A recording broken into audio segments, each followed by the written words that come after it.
ఆశపడుచున్నావు గాని ఏమి నీకు దొరకకపాయే, గోల చేయుచున్నావు గాని నిత్య జీవమే లేకపాయే. యేసు ప్రభుని నమ్ముకుంటేరో మాయన్నాలారా నిత్య జీవము నీకే దొరుకునయో.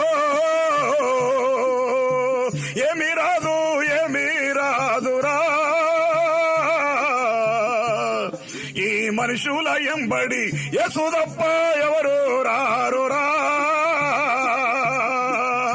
బ్రతికినంత కాలము నీవు ఎన్నెన్నో మోసాలు చేసి కూడబెట్టి దాచిపెట్టి మేడమిద్దలు ఎన్నో కడితే కన్నవారే కడకు నెట్టిరా. మాయన్నాలారా ఇంటి నుండి గంటి వేసిరే. అమ్మా ధన్యురాలు.